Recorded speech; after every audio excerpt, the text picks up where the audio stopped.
बहुत खुशी है कि कालपा में दोबारा आकर आप सबके दर्शन करने का मुझे सौभाग्य प्राप्त हुआ। मैं आप सबका बहुत बहुत आभार व्यक्त करती हूँ कि एक तो आपने अपना कीमती टाइम दिया। मैं जानती हूँ आजकल काम का टाइम है, सभी अपने अपने काम में व्यस्त है, खास करके महिलाएं। उसके बावजूद भी आप यहाँ हमारी बात सुनने के लिए आए। आपने यहाँ पहुँचने पर जो हमारा स्वागत और अभिनंदन किया, उसके लिए मैं आपकी बहुत आभारी हूँ और दिल की गहराइयों से आपका बहुत बहुत धन्यवाद करती हूँ।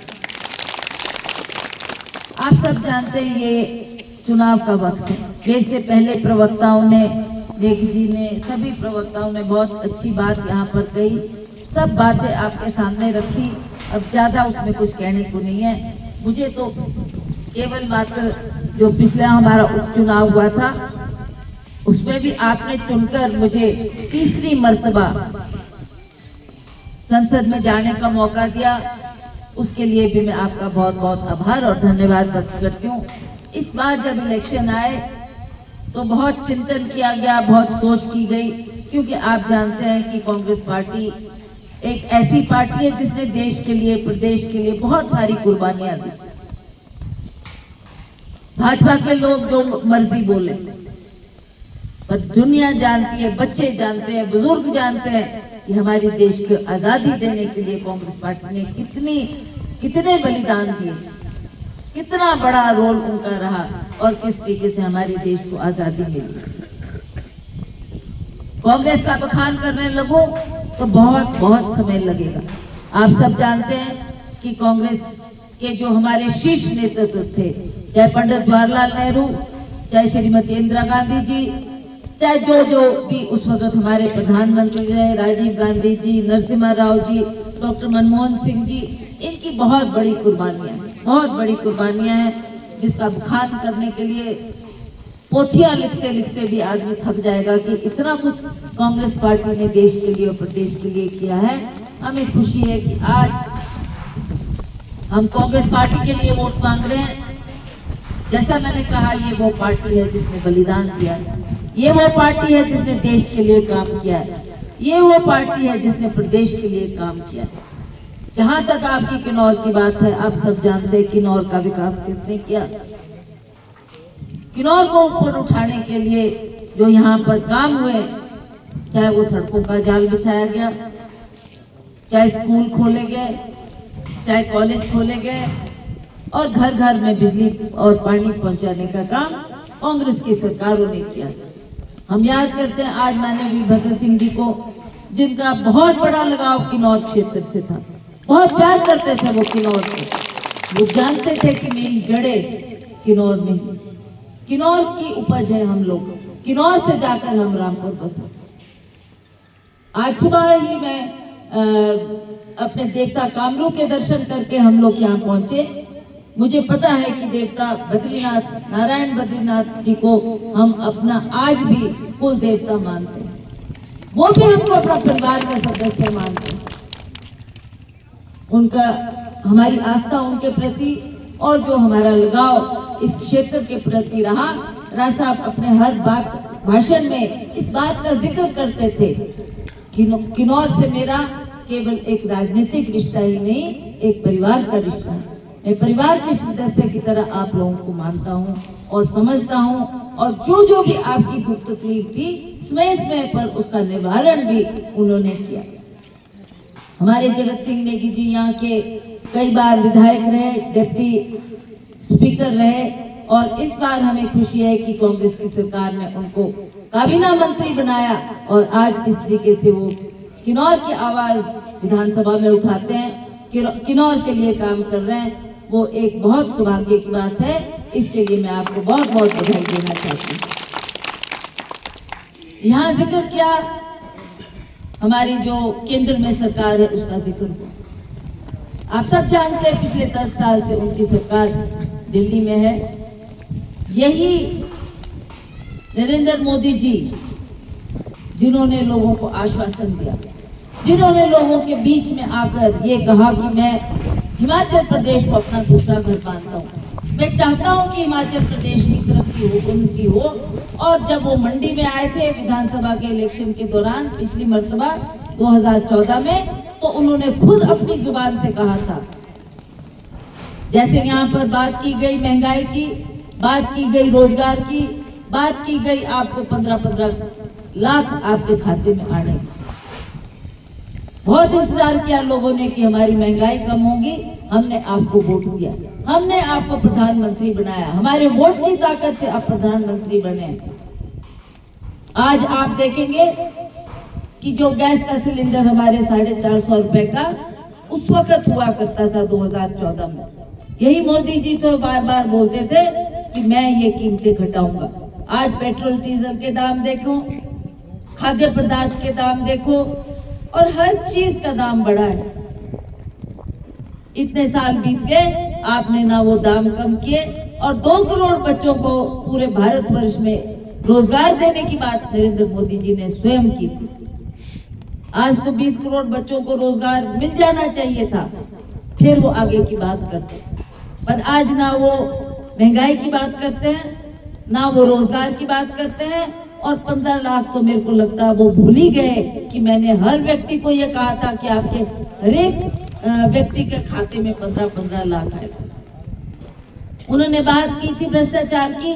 उन्होंने कहा था कि ये कांग्रेस की सरकार जो रही, यूपीए की सरकार जो रही, इन्होंने इतना भ्रष्टाचार किया और पूरा देश का धन इन्होंने जो अर्जित किया उसको बाहर के विदेश के बैंकों में इन्होंने वो पैसा जमा किया है। आप मुझे मौका दो, मैं वो पैसा भी लाऊंगा और आपके खाते में 15-15 लाख भी डालूंगा। आप पूछे इनसे, आपके पास भी वोट मांगने आएंगे। आप पूछना भाजपा के लोगों से, कहाँ गए वो वायदे? आपने महंगाई कम नहीं की, आपने रोजगार हमारे बच्चों को नहीं दिया, आपने 15-15 लाख हमारे खाते में नहीं डाला। आज आप किस मुंह से हमारे पास वोट मांगने आ रहे हैं? बहुत बात करते थे। जब जयराम ठाकुर जी की सरकार थी तो जयराम ठाकुर भी दंदनाकर इसी तरह की बातें करते थे। बहुत वायदे किए उन्होंने लोगों को। हम इनसे पूछना चाहते हैं, आपकी सरकार रही, पिछले 5 साल आपकी सरकार रही, आपने अपने कार्यकाल में क्या किया? आप अपनी उपलब्धियां बताओ, आपने किन्नौर को क्या दिया? आपने विकास के कार्यों को कहां आगे बढ़ाया?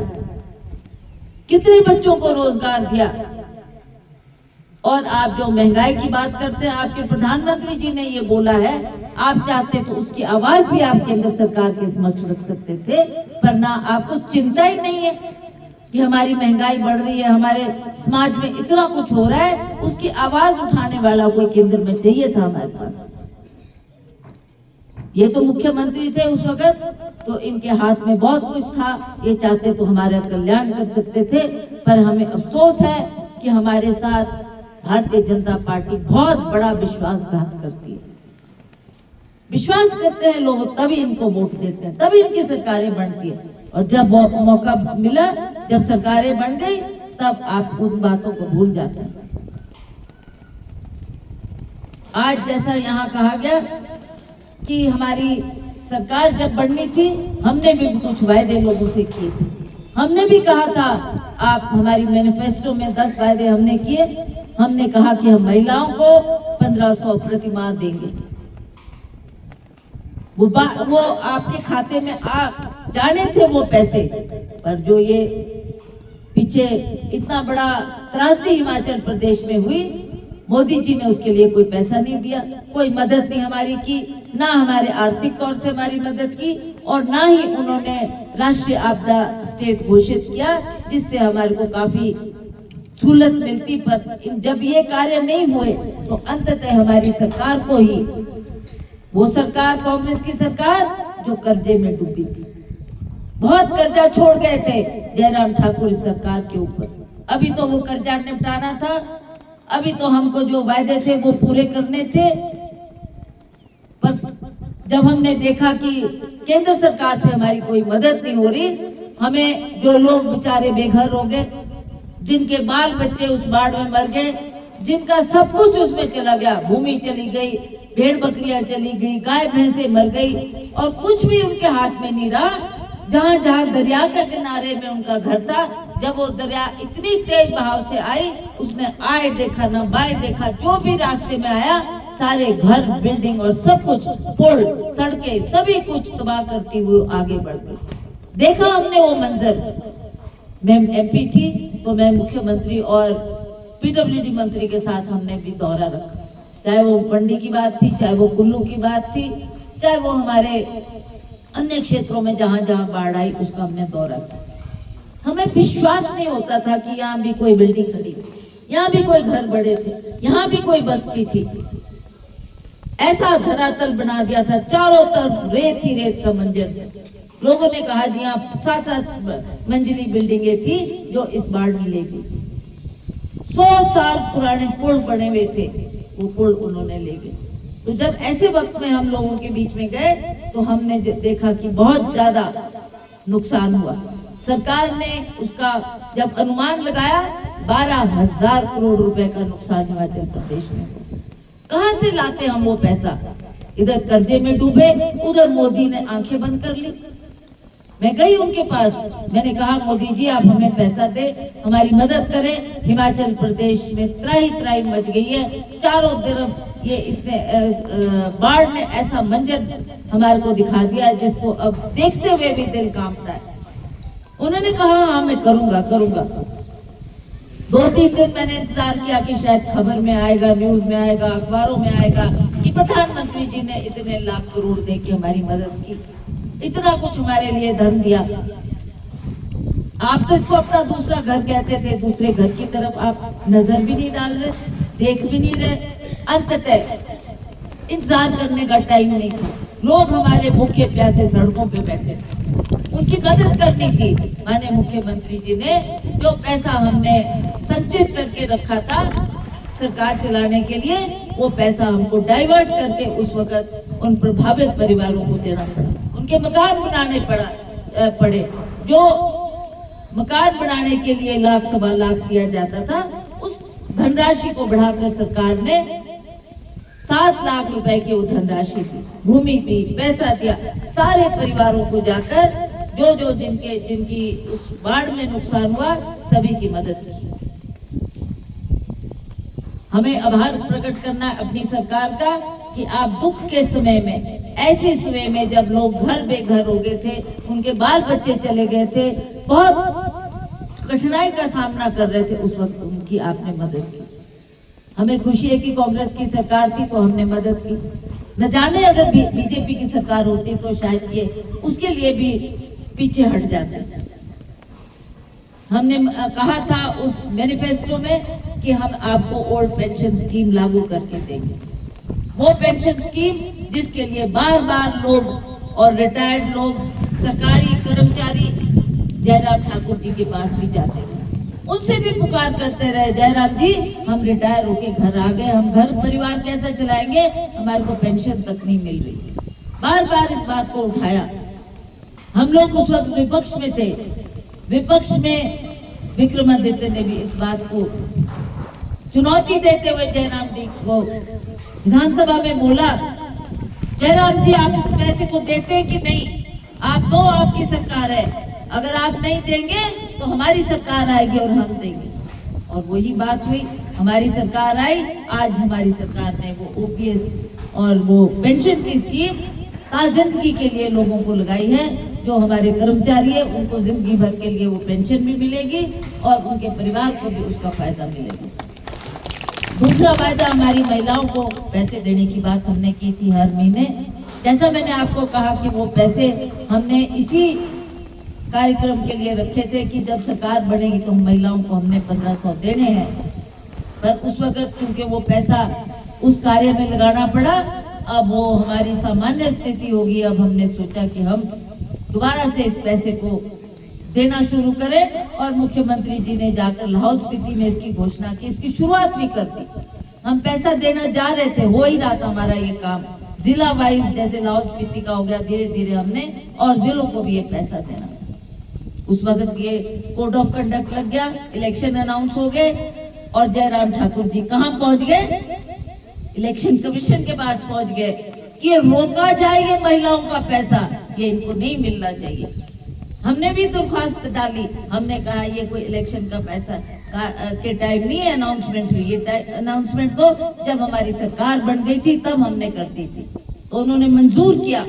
ये रोकना चाहते थे उस पैसे को, पर हमने आपकी उस पैसे को कहा कि ये पहले की स्कीम है हमारी और हम इस पैसे को सारी महिलाओं को देंगे। मुझे बहुत खुशी है आपको बताते हुए कि हम 18,000 की धनराशि हर महिला को एक साल में देंगे। जो हमने वायदा आपसे किया उस वायदा को हम पूरा करेंगे। उसी तरह से हमने और भी बातें जो कही थी, चाहे वो महिलाओं को दूध के दाम बढ़ाने की बात की, वो भी सरकार ने उसकी भी मंजूरी दे दी है। 35 रुपए से 45 रुपए उसका रेट कर दिया है। तो इससे भी महिला काफी खुश है कि आपने हमारी मांग को पूरा किया, आपने एम्प्लॉयज को खुश किया, आपने महिलाओं को खुश किया, आपने हमारी जो घर में गृहिणी है उसकी आपने दुख तकलीफ देखी। हमारा बस चलता इस प्राइस राइज पे तो हम इसके ऊपर भी नजर डालते हैं, पर आप जानते हैं ये तो केंद्र की स्कीम होती है, केंद्र इसका पैसा देता है। मोदी जी ने बहुत कुछ कहा, बहुत कुछ वायदे लोगों से किए, पर आज कोई भी वायदा उसमें से पूरा करने को वो तैयार नहीं है। हमने जो ये आपदा के समय त्रासदी आई उसमें लोगों की मदद की, और अभी तो 15 महीने ही हुए हमारी सरकार को बन के, अभी तो 3.5 साल बाकी। हमने अनाथ बच्चों को गोद लिया जिनका कोई माँ बाप नहीं था, कोई सहारा नहीं था, उनके लिए हमारी सरकार ने एक स्कीम चलाई है जो सुख आश्रय के नाम से जानी जाती है। उन बच्चों की पढ़ाई लिखाई, उनका खाना पीना रहना सभी कुछ सरकार कर रही है। ये भी एक बहुत बड़ा पुण्य का काम हमारी सरकार ने किया है। हमें गर्व है कि हमने ऐसी योजनाएं अपने बच्चों के लिए शुरू की। यहाँ पर बात की गई अग्निवीर की बात की गई। ये वो स्कीम थी जिसके लिए हमारे जो हिमाचल प्रदेश के बहुत से बच्चे, चाहे वो आप हमीरपुर चले जाओ, चाहे आप कांगड़ा चले जाओ, बहुत से बच्चे सेना में भर्ती होते हैं इस भावना से कि हम अपने देश की सेवा करेंगे। हम बॉर्डर पे तैनात होकर अपनी जान की परवाह न करते हुए हम देश की रक्षा के लिए सेना में भर्ती होना चाहते हैं। उसके लिए अपने शरीर को कठोर बनाना होता है। वो बच्चे सुबह 4-5 बजे उठकर दौड़ लगाते थे, इधर उधर एक्सरसाइज करके अपनी बॉडी बिल्डिंग करके वो सेना में भर्ती होकर अपने देश के लिए सेवा देना चाहते थे। मोदी जी ने क्या कर दिया, अब ये अग्निवीर लाकर उन्होंने ये कह दिया कि आप 4 साल के लिए हम आपको उसमें भर्ती करवाएंगे और 4 साल के बाद आपको रिटायर करके घर भेज देंगे। 4 साल में तो उस बच्चे की शादी भी नहीं होगी, शादी करने से पहले ही आपने उसको रिटायर कर दिया।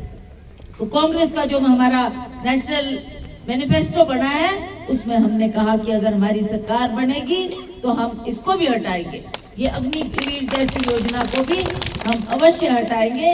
मेरा आपसे ये निवेदन है कि ये लोग बहुत बड़ी बातें करते हैं पर लोगों का भला करने के लिए इनका कोई इरादा नहीं है, कोई मंशा नहीं है। और जिस तरीके से आज देश चल रहा है उससे लोग भी दुखी, लोग भी परेशान हैं कि हमने इसलिए नहीं दिया था मोदी जी को वोट कि आप ऐसे तानाशाह तरीके से आपने जो ये देश को चलाया है, आप किसी की बात सुनने को राजी नहीं, आप हमारी बात सुनने को राजी नहीं, आप हमारी जो लोगों को आपने कहा उसको आप करके राजी नहीं। तो इसलिए मैं आपसे ये निवेदन करना चाहती हूँ कि हमने देश को बचाना है, हमने देश को इन हाथ से जो इन्होंने सत्ता को सौंप रखा है, अब वो वक्त आ गया है। बहुत सी पार्टियों का गठबंधन की सरकार बनने जाती है केंद्र में, इन पार्टियों के जो ये गठबंधन है इनकी सरकार बनेगी और हम मोदी की सरकार को हटा के रहेंगे। ये हमारा दृढ़ निश्चय है, ये मैं आपसे कहना चाहती हूँ। तो ये कुछ बातें थी जो मैंने आपसे करनी थी। और आप सब जानते हैं कि हमने किन्नौर के लिए जो मैंने अभी ये रिश्ते की बात कही कि हमारा बहुत पुराना रिश्ता किन्नौर से था। यहाँ पर कालपा में भी हमारी पैतृक जमीन है। अभी जब ये पटवारी कानूगो देख रहे थे जमीन को तो वहाँ पर राज साहब के नाम से कुछ जमीन निकली है। वैसे तो राज साहब के बहुत जमीन थी यहाँ पर, एक वो क्या जीरा फार्म था, वो भी सारा राज साहब के नाम था, पर जब ये सारी भूमि हमने गवर्नमेंट को हैंड ओवर कर दी तो उसमें वो सारी जमीनें चली गई। थोड़ी सी भूमि है जिसमें विक्रमादित्य को पता लगा है कि ये हमारे परिवार के नाम से। आप जानते हैं यहाँ के जो रूल्स है, जो नियम है, कोई बाहर का यहाँ लैंड नहीं खरीद सकता, यहाँ का कोई बाहर जमीन नहीं बेच सकता। पर हाँ, अगर आपकी कोई हो यहाँ पर भूमि तो उस पे अवश्य आप एक छोटा सा घर बना सकते हैं। तो विक्रमादित्य ने जब ये देखा कि मेरे बुजुर्गों ने यहाँ पर जमीन खरीदी होगी, उनके नाम से जमीन होगी, तो हम आने वाले समय में हम भी एक छोटी सी कुटिया यहाँ पर बनाकर किन्नौर के वासियों के साथ रहकर हम भी उनके दुख सुख में शामिल हों।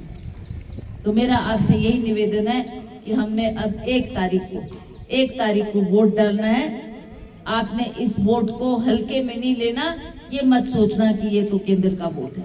हमारे लिए ये वोट भी उतना ही महत्वपूर्ण है जितना विधानसभा का इलेक्शन में अपने चुनकर हम विधायक को बनाते हैं। विधायक आपकी बात इसमें विधानसभा में रखते हैं, पार्लियामेंट में आपका जिसको MP आप चुनकर भेजेंगे वो आपकी बात वहां पर रखेगा।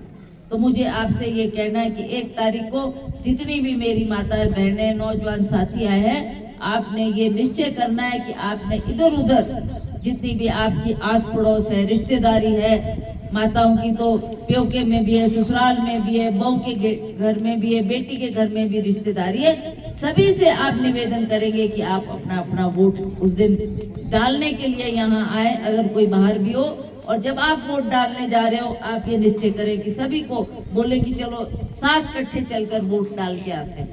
सबसे पहले आपने अपने वोट डालनी, तब आपने अपने अपने काम पे जाना है। मुझे पता है ये काम का वक्त है, आपके कहीं बिजाई का काम है, कहीं खेत का काम है, कहीं घास कटाई का काम है, पर फिर भी आप लोगों ने वोट डाल के अपने काम में जाना, ताकि एक एक वोट हमारे लिए जो बहुत कीमती है उसका सही उपयोग हो, सही आप यहाँ से MP को चुनकर भेजें, ताकि आने वाले टाइम में वो आपके यहाँ पर सेवा कर पाए। अंत में मैं आपसे यही कहना चाहूंगी, 3 मर्तबा राज साहब भी MP रहे। 62 में उन्होंने सबसे पहले इलेक्शन लड़ा था, 3 मर्तबा पहले भी विधायक सांसद रहे, वहां पर केंद्र में मंत्री रहे, और उसके बाद आपने 3 मर्तबा मुझे भी MP चुनकर आप लोगों की सेवा करने का मौका दिया। और अब विक्रमादित्य को पार्टी ने टिकट दिया है, मुझे पूर्ण विश्वास है कि आप उसको अपना बेटा समझ के, अपना भाई समझकर, अपने परिवार का सदस्य समझकर उसके लिए वोट देंगे, अपना भी देंगे और अपने जितने भी आपके रिश्तेदारी में है, इधर उधर है, सभी को कहेंगे कि एक एक वोट हमारे लिए बहुत कीमती है। आपके वोट से हमारा मार्जिन बढ़ेगा और हम भारी जीत से इस सीट को जीत पाएंगे। इन्हीं शब्दों के साथ मैं आप सबका बहुत बहुत धन्यवाद करती हूँ, और आप लोगों ने यहाँ आए हमारे स्वागत के लिए, इसके लिए आपका बहुत आभार।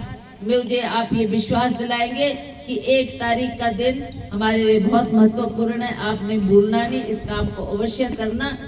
हमारे सारे युवा से भी मेरा निवेदन है कि आप भी जगह जगह जाकर सभी को मोटिवेट करेंगे, सभी को समझाएंगे। हमारी महिलाओं में बहुत बड़ी शक्ति होती है, आप लोग भी मिलजुल कर इस काम को करेंगे। आप सबका बहुत बहुत धन्यवाद। जय हिंद, जय हिंद।